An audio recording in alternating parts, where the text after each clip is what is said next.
it's like you're not worth like, you know, a solid 1 minute applause. You're like, yeah, you're worth a yeah!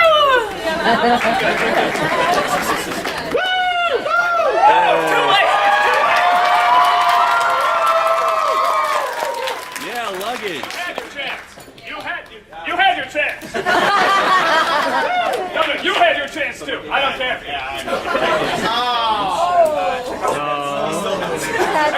How dare you insult the mic guy? You monster!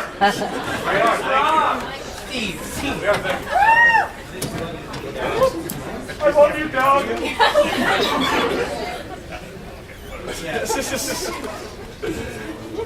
Oh, that was the joke. I get it. It could have been cordless. Okay. None of the mics working, so you're going to have to project for the next 2 minutes until tech optics gets up here and turns them all on. Can I project? Yeah! I make my living doing that. Yeah. What? You know, I love coming to that guy with the glasses panel because I'm the only one who doesn't look like me. You got some over there. I noticed. Thank you. It's easy to spot several me's. But yeah, so welcome to the that guy with the glasses panel where we're gonna talk about nothing but Catherine Zeta-Jones. Oh my God!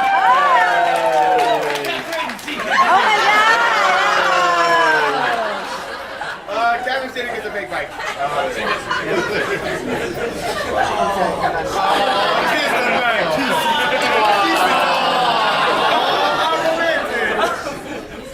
What, you'll date her?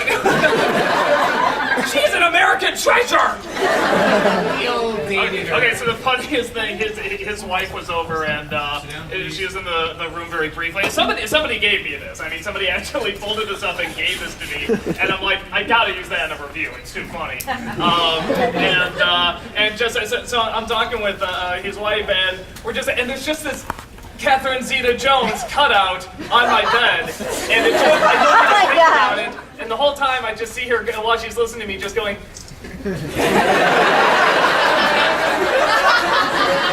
and I decided to sort of incorporate it in. So yeah, so Catherine and I, you know, we were laughing so hard at this, and you know, blah blah blah. She's just going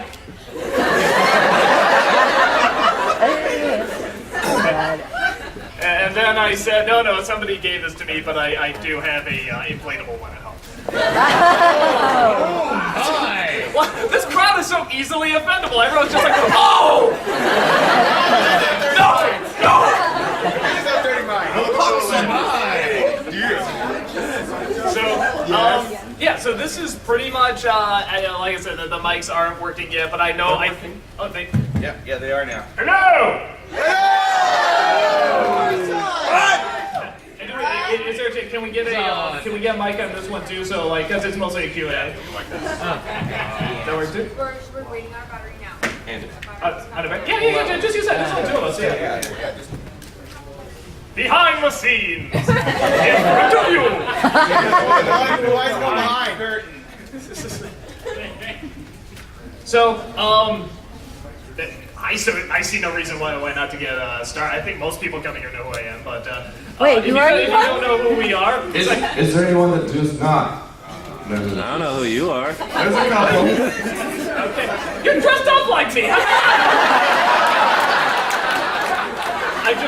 I like the clothes. Who would have thought? Like, there's actually 2 people that wear like a coat, a hat, and a tie. And wow, red tie, really? Okay, so yes, I see you. So, okay, for anyone who doesn't know, I am Dante Bosco. No! That was a young Michael Jackson. Okay, yes, I am Tommy Wiseau. Oh God! So anyone that doesn't know, I am Doug Walker. I have a website called theguywithglasses.com. I do a whole bunch of different characters. I do shows like Video Game Confessions, Ask That Guy with Glasses, Bum Reviews, and probably the best known, Nostagia Critic. Applause!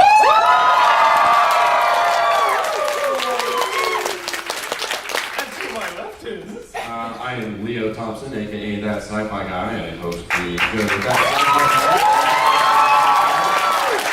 Also host The Legally Inebriated Gentleman, where we review beers.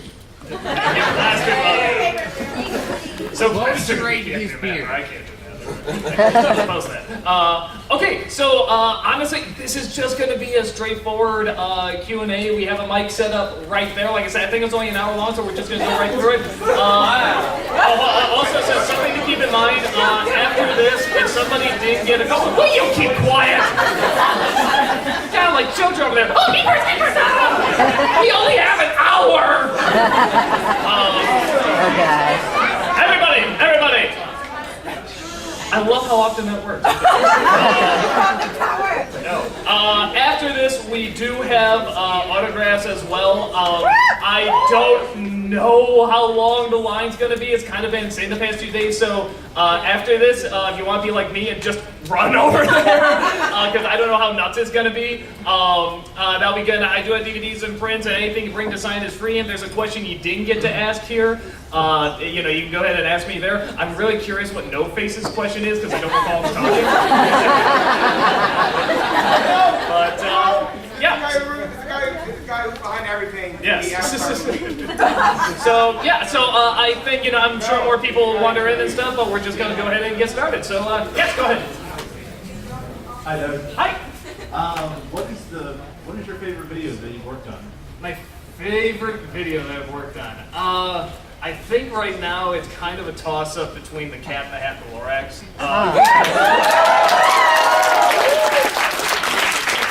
I really like sticking up for Dr. Seuss. I get really pissed off when people are like, "Oh, it's Dr. Seuss, only a few words, it's easy and stuff." And people really take, they really take for granted how difficult it is to select very few words, important words, for them to leave an impact on you, not just as a kid, but as an adult, and have it stay with you. It takes really great talent, and it's great artwork too. So yeah, I love sticking up for that. So yeah, those are probably a toss-up.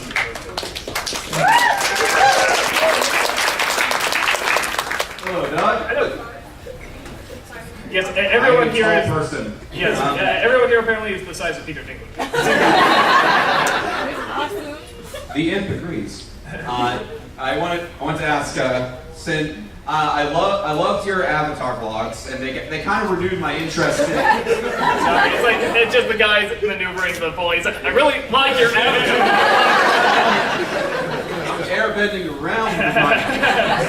I love your Avatar vlogs because they've kind of renewed my interest in The Last Airbender, and I really love the Adventure Time vlogs. So I was wondering, if once you're caught up on Adventure Time, do you have another TV show you plan to vlog? We'll do something because people really seem to like them. I don't know what yet. A few titles have been thrown out, but we don't know exactly. My Little Pony.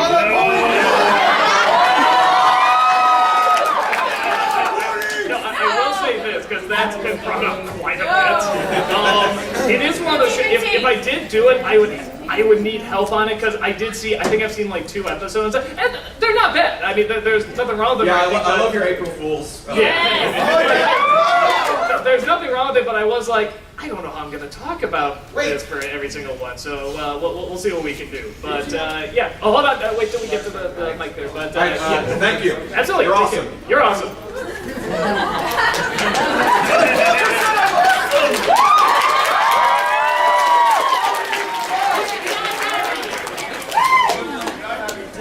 Hi, Dog. Oh, hi. Hi, Neil. Okay.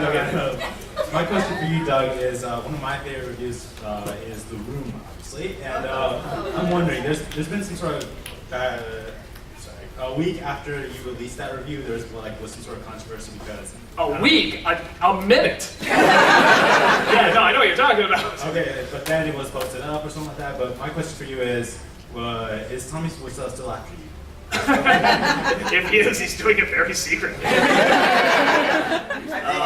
Are the seed So horses? he very well could be. I mean, we still don't know where his main income is coming from. So he could have Hitman watching me wait till the time is right.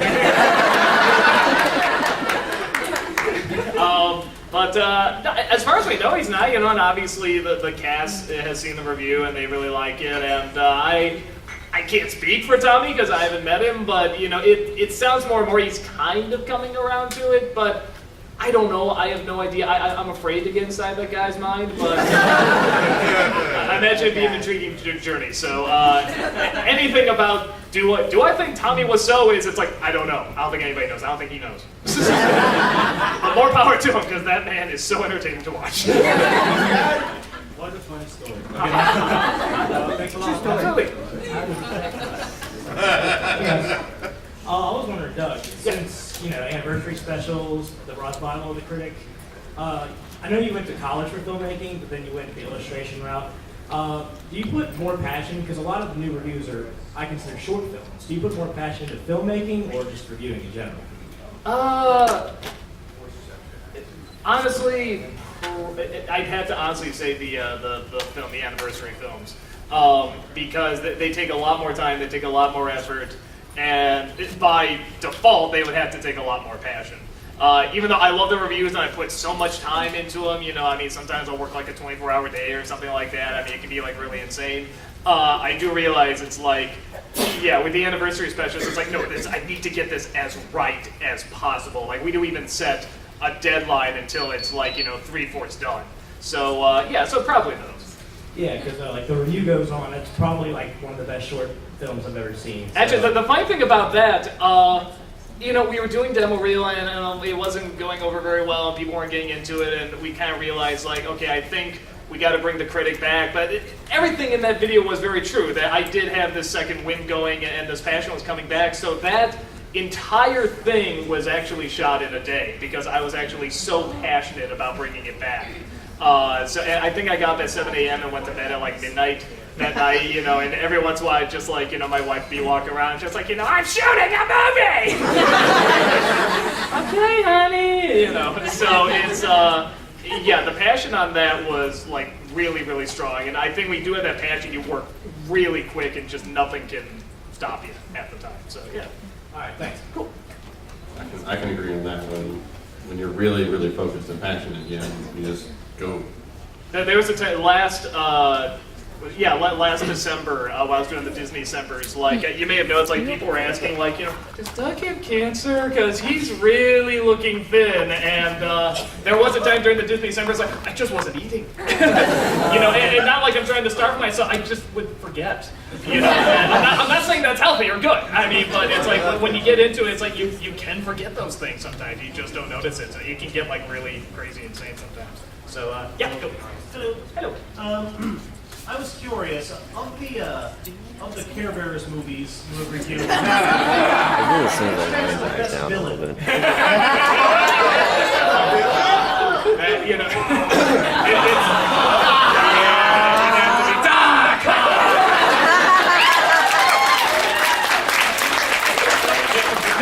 Nicholas in the book is a very close second because they were really entertaining. But it's a combination with those two. Like when it's just Darkheart, it's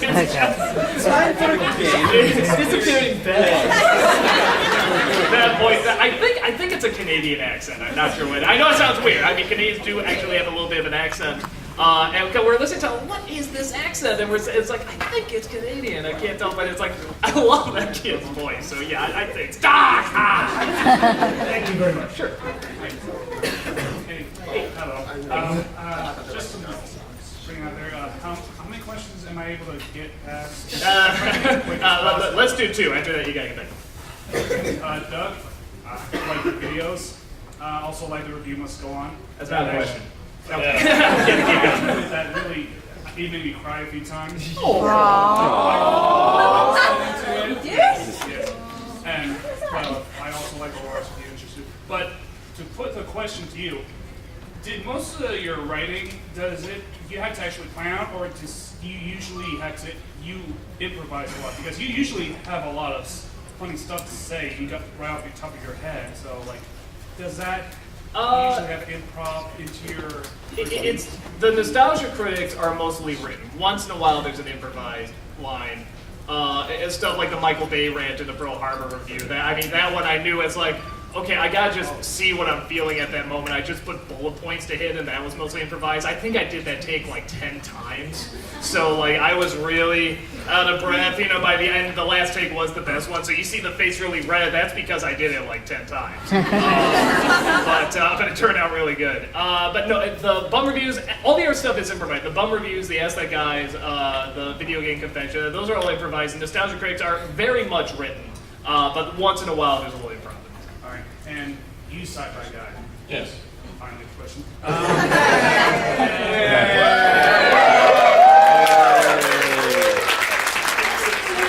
How long does it take to actually get through to write and get a whole episode in?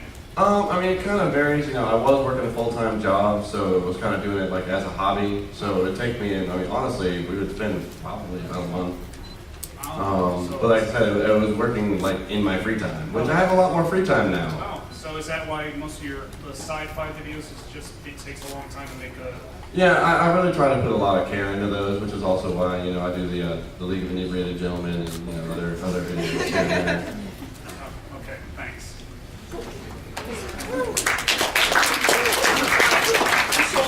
Hi. Hi. I'm very short. Yeah, you could probably like go like that. I'm lazy. Short and lazy. Sci-fi guy. How the hell do you find the movies that you find? Seriously. I mean, some of them are just movies that I grew up with, honestly.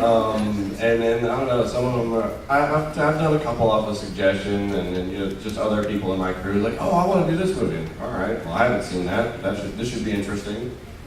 Second question for Doug. I know that everything else about the Critic is like improvised, but is there a certain way you write? Is there like a format not format, but is there a certain way you make sure the script's good? Or do you have a certain zone you have to get into? What's your writing process basically?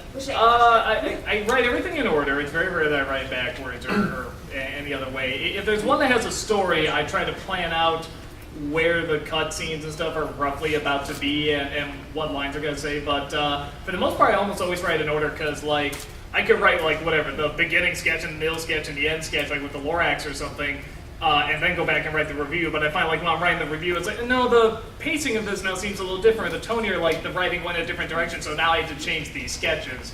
So I kind of just try to let it flow very naturally, like, just sort of, as you're writing, just sort of let the jokes dictate where the skit should go and where the story should go.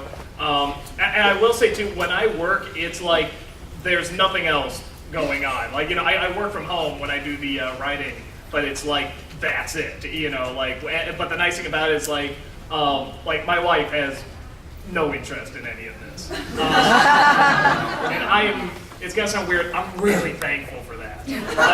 Because when I'm working, it's just work, and she knows that, and she respects that. Once in a while she'll come in and ask something, but it's like, he's working, I got it, leave him alone to that. Well, she works too, so half the time she's not home, but so when she comes back though, and I'm done with work, it's like, okay, and that's there, now it's relax time, now it's time to be with my wife, now it's like no work at all, and I can be totally focused on that and totally enjoy that. So, I'm very much and everyone's different, don't get me wrong. I mean, there's lots of couples and people that they have the same interests and they do the, and they work together and stuff, and there's lots of times where that works. I'm not saying it's like, that's the way to do it, I'm just saying that's the way I do it and I'm most comfortable. I know it's different, that's why I asked. Yeah, well, there you go.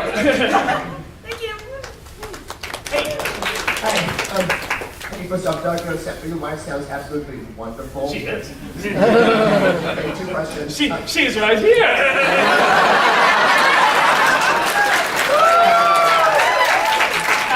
I'm gonna put this down. Really, you've been just looking at her hands the whole time. That's really creepy. So I'm gonna put this. Okay, 2 questions. One for both of you. What videos do you have coming next?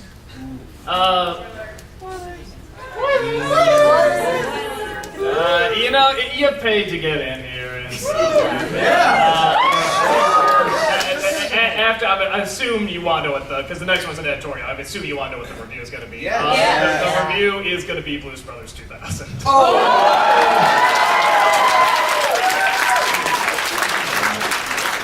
I have a Battleship episode that I've been working on for a good minute. That one's going to be,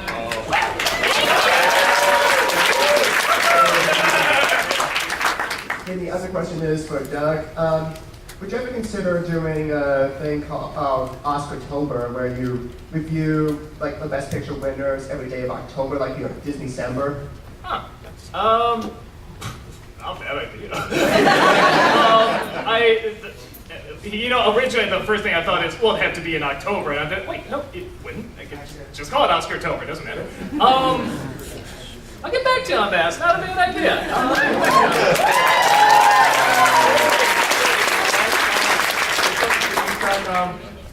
Actually, for the whole panel, I followed one on YouTube called The Mysterious Mr. Renner, and he's auditioning, and I heard about the audition for the That Guy with Glass channel.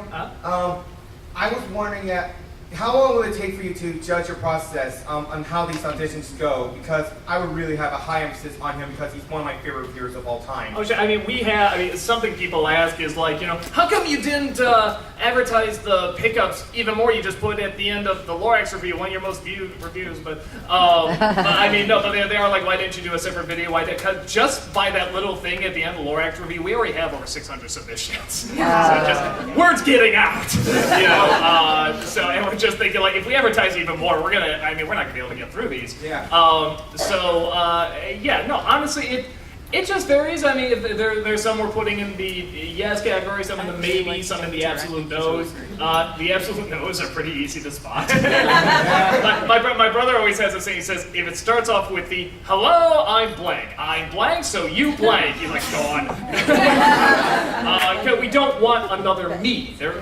I'm me. Are you me? Yeah. So it just varies. Some are doing stuff that's really different. Some are doing review-based stuff that's unique and fun, and some are just doing sketches. And it's a fun process, but it's a very long process. And the second one is well, I've heard a lot. What is one of I've seen your food fight review, which I must say is probably my favorite view of it. Yeah. It's because of the one where I see the most anger. But but I really want to know which is the worst? The animated Titanic movie sequel, The Christmas Tree, or Food Fight? Honestly, no, because everyone was saying like, well, wait, I thought he said The Christmas Tree was the worst Christmas movie, and now he's saying that Food Fight's the worst animated movie. It's like, you just answered your own question. Worst animated, worst Christmas. Just the worst film in general. In general, it's Food Fight.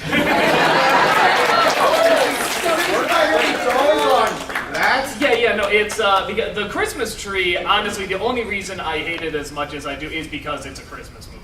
And I really mean everything I said at the end about effort and stuff like that. On its own, it's hilarious, because it's so bad. It is like The Room. It's just so funny, but I really do hold Christmas everything as a really high standard.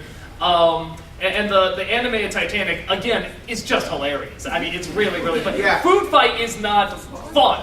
It's like sometimes you see a creepy image and go, oh, that's a little weird, but no, it's just a miserable experience. Also, before I want to say, if you're going to do Titanic, I'm going to say this. Captain Falcon comes by on a magical seahorse ponies to take the people who sunk in the food in this movie thing to the lost city of Atlantis. Just to give you an example, and they do it. Okay. Get ready for it. See that movie. You're gonna have to. I'm a big fan of your Grinch review, your Lorax review, and your Cat the Hat review. It's been just eating at my mind. Are you planning on doing a Horton Hears the Two? No, because that one is, while I don't think it's a good movie, I don't think it's like horrible bad. Out of all of them, I think it's like the closest to getting what, they try to keep it a little simpler and just keep it to the story. And honestly, that is the book that's probably the easiest cinematically to make a film out of, because it's already actually kind of a complex story, even though it's very simple words and rhyming. It's like a lot happens in that book when you think about it. But I don't like it, but I don't think it's as bad as those other ones. I don't think it's like a direct insult, to Dr. Seuss. I'm like, okay, well they're trying, and okay, I'm sure they got studio notes saying, throw in some anime references, throw in this, whatever. I probably won't, because even though I think it's bad, I don't think it's that bad. Thanks. Sure. Do you have a moment to talk about Santa Christ? He's here, isn't he? There he is! Oh, well, he wasn't. Okay, that's right. He does the cake. Hey! So long, Santa Christ. But do I have time to talk about Santa Christ? Well, no, but if you come to my house in the middle of the day with a pamphlet or a brochure and knock on my door, I'm all the time in the world. Let me tell you about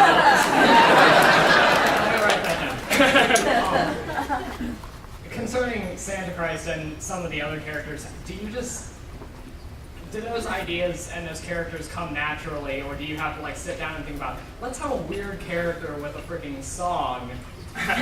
They kind of vary. There was a point where I realized I was forcing the characters a little bit. Rob always calls it, he just goes, a pirate. He always talks about the how to be a pirate thing and stuff. And that was the point where it's like, we all kind of realized like this is becoming formulaic and we don't want that. And some good things that come out of it. I love the racist parrot episode.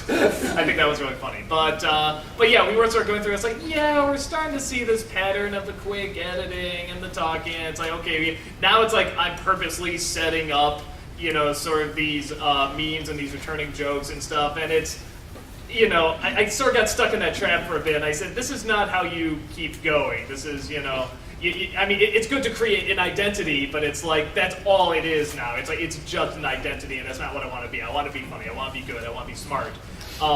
So, like, with that character, it was kind of forced, but with others, it just kind of depends. Like, there is stuff I'm going into, okay, for example, the hyper fangirl I want to do for a while, because that's the one thing I haven't done with the character, is that I've never done anything romantic with the character, and I was just like, what the critic and a love story, what would that be? And I just thought it'd have to be something that'd just be miserable and would most likely end in misery. So somebody that loves him and he doesn't love her back, and she's like obsessed and stuff.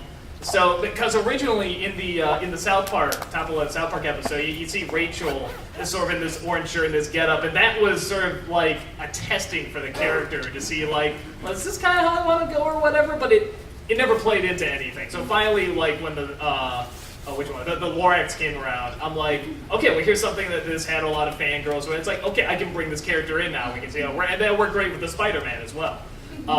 So it's good not to force it, unless it is Santa Christ, which was totally forced.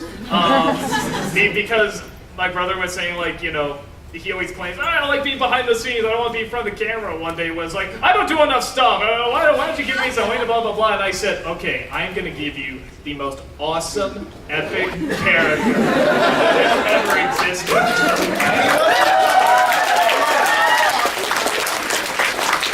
It's just like everything awesome and everything cool, he's just like, okay. So I'm gonna talk. I'm sorry. You're looking at the back of my head. I'm sorry. I'm gonna try and talk right here too. So yeah, it was pretty much just like. And I said, you're gonna get a song, and you're gonna ride a rocket ship. That's also a Harley somehow, and it's gonna be all this great stuff. So yeah, that one was totally forced, but that was part of the fun of it. It's just out of nowhere. Same thing with Black Willy Wonka. That was totally forced. But that was part of the joke too, is how just out of nowhere he was. And people love that. So as long as you don't make it like a constant thing, to a point where people can predict it, I think once in a while a forced one is okay, because it catches them off guard. White Black Grandma? No, that wasn't mine. That's Lewis's. And Fat Grandma. That was his, what was it? Him, I think, Phelan's creation. I think he's talked about this, so I think it's okay. Pretty much Phelan says that Lewis has done so many characters that he's sort of like the site's Tyler Perry. He says all that's missing is a fat grandma. So he just made this character just so he could have a fat grandma. And Lewis was really hesitant about it. And then when it actually came to be and people loved it, he's like, okay, I guess I can do a few more. And it's like, now it's like my favorite character on the site. I love fat grandma. So, yeah, and I have to use her sparingly because it's like I just want to put her in everything. I'm like, no, come on, restrict, come on. So yeah, so there you go. Thank you. Sure. Hello. Okay, so this is for Nostalgia Critic. What's your favorite Zodism?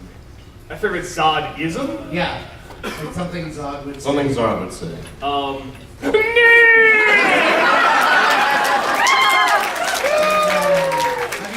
Doing like Zod explains Halloween, because the idea of saying Halloween. the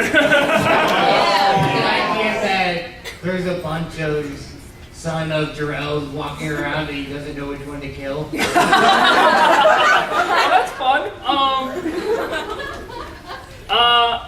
If it doesn't get in the way of Oscar-tober. Well, we'll see. We'll see about that.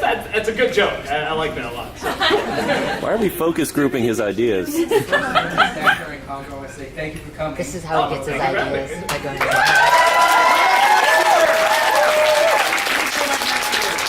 And then second, I ran into that Sci-Fi guy in the comic store. How does it feel going from just like a normal person coming con and being kind of a celebrity? I'll say this that's really nice is that I can go out and just like walk on the street or go to a store and something like that, and only once in a while do I get recognized, which I really like.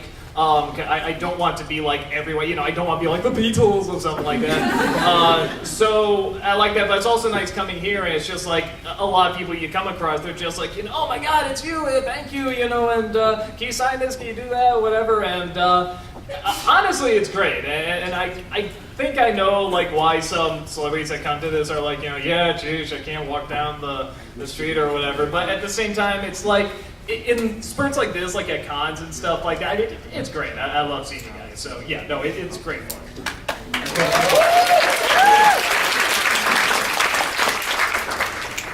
Question for both of you guys. I guess a short story of how you guys got started, why you decided to make internet videos reviewing what the movies that you guys like or don't like. Well, I started out with a boy named Dirk Diggler. It just started as a hobby. I was doing. I had a YouTube channel where the first video I posted was how I quit my job, which was a real video of me ripping off my shirt, dancing around the factory and stuff. And those are like the two things I know for. I'm known for Nostalgia Critic and the crazy ass guy who quit his job. Because on internet circles, everyone knows me as Nostalgia Critic. TV circles, everyone knows. It's like, oh, you're on 2020, you're on CNN, you're right, you were that crazy guy who quit his job. That was awesome. So that got a lot of hits, and I started doing these 5-second movies that caught on. And then I tried doing Nostalgia Critic, that caught on. It was really just a hobby. It was just something for fun. And I kept getting kicked off of YouTube because of the copyright infringement. We hate copyright! There you go. And sure enough, when I kept coming back, I kept getting the audience back. I just knew it was good to keep these people. I didn't know what I was going to do with them yet, but I'm like, I need to hold on to these people. There's something to be had here. And sure enough, after a while, a guy named Mike Machado came along, and he had a business mind and said, look, I can make a business model, and you can make a living at this. Quiet, phone. Sorry. He said, I can make, you can make where you can get paid for this. This is when nobody was getting paid for this. So, I took a chance on it and said, all right, and he said, you got to make 3 videos a week, and all right, so I kind of saved up some money, and I had to give up my other job at the time and just keep doing this. And sure enough, he came through, and the business model worked, and I've been doing it ever since. I used to make film, like guerrilla, amateur films with my friends in high school and stuff, and then, there was a good number of years where we just weren't hanging out together as much, and we just weren't doing things. And then I spent like a year or so watching Angry Video Game Nerd and Nostalgia Critic and those kind of videos, and it was like, this seems like something I could do that would give me a creative outlet that I haven't had in a while. So I started making those and submitted to the site and got picked up, and here I am.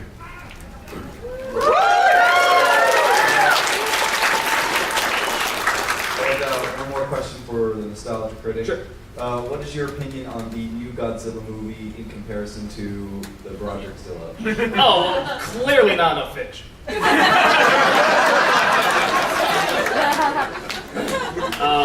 Yeah, that's all I got. if you want to know more details, look out. We did a sibling rivalry on it, so you can see it on there too. Okay, so this question is going to be for Nostalgia Critic.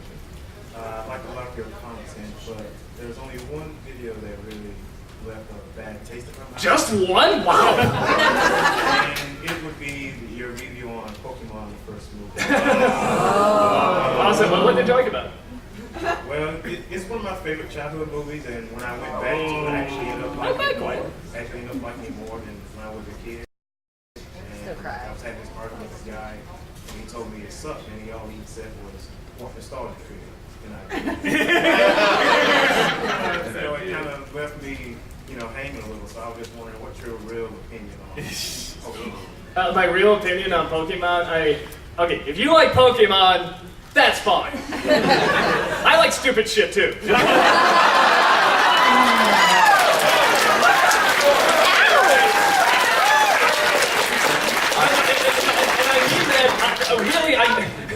I mean that in the best way, I really do. No, because like growing up, I loved Ninja Turtles. I was obsessed with them. And like I said, if something's going on with Ninja Turtles, it's like I'll sort of keep an eye on it, but it's like it just sort of left me, and whatever. There's Michael Bay, or are you upset about Michael Bay? I'm like, yeah, I'm really upset what he's doing to Teenage Mutant Ninja Turtles. He's taking the dignity out of it's one of those things where it's like, I was such a fanboy. I had like all the toys. I had the stinking blimp and the Technodrome and the giant Krang doll that was somehow bigger than the Technodrome. It made no sense, but I loved it. I adored it. But yeah, as I look back, I'm like, hey, yeah, this is pretty silly, and I see the marketing now and stuff like that, but I'll always love it, and if you love it for, nostalgic reasons, great. If you love it for legit, hey, I think this is a good film, great too. Whatever has a good impact on you, let it have a good impact. Don't let anyone tell you different. Doing these videos, I've really come to terms with the fact that I like bad movies.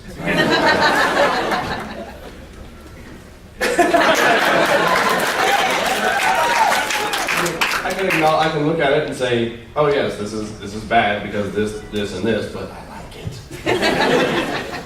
Yeah, so if you love it, man, love it. Don't let anyone take it away. If you see it a little differently, it's like it's still okay to like stuff isn't technically good, and it's okay to like stuff everybody else hates. Just you like what you like, and there's nothing wrong with that.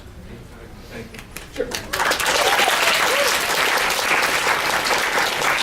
I just wanted to say you two are a big inspiration for me. I've always wanted to get into film, and anyway. My first question is for Doug.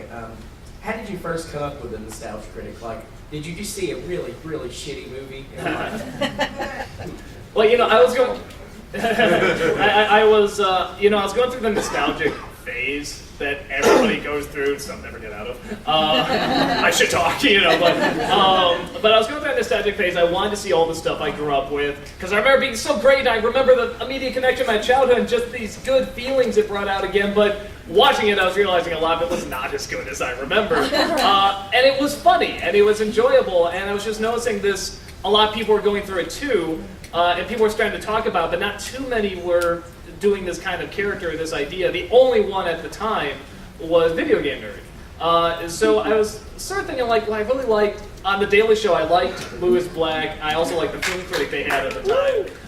And I loved watching both of them. I said, if there's a way to combine these, I really like this idea, because I love the Daffy Duck characters, I love the jerks, I love, like Massive Quality. I love these really jerky people, and the funniest reviews, anytime I would re-review, were always the negative ones. And again, so it's like, when I saw James Rolfe doing his thing, I was sort of saying, like, okay, so like there is an audience for this. Like, that was sort of, when I saw him, that was sort of the, little nudge, like, hey, try it. What do you got to lose? Try it.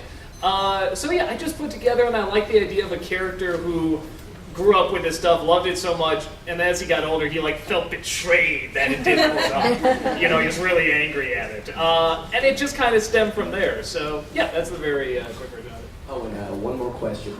What would be your favorite nostalgic movie? My favorite, or just one. man, that's hard. Like, even nostalgia, what's nostalgia? I Go with 12:30. Wait. Okay. Yeah, he gets to 12:30 because he never was at 1. All right, yeah, it's scheduled at 1. So okay, we got a half hour, people. Yeah, I was like, damn, that was fast. What the hell?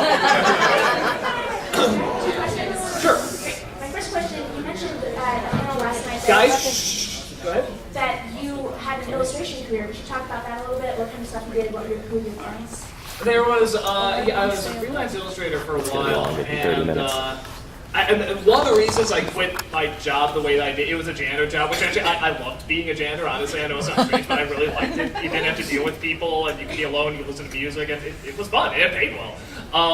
But, yeah, I was like, okay, I want to do something creative, I want to do something that I worked really hard to try and achieve, and I wanted to throw it into illustration. So, and that was sort of like my big send-off. Like, okay, I'm never going to do anything really stupid or really silly unless I'm getting paid for it.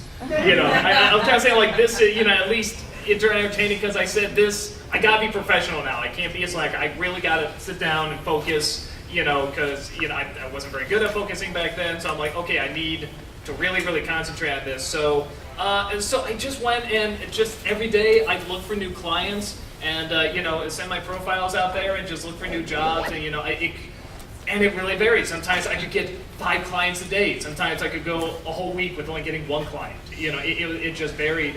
The biggest thing that I had, because a lot of the stuff you do, and half the time it never sees the light of day or you never see it, but the biggest one I did actually in Frankenmuth, Michigan, I think it's Frankenmuth, Michigan. There's a place called the Bavarian Lodge. And you know, it's just a hotel or whatever, and we were going swimming. I was walking by and I saw a children's vending machine that I designed that was called All-Star Chicken. And sure enough, I just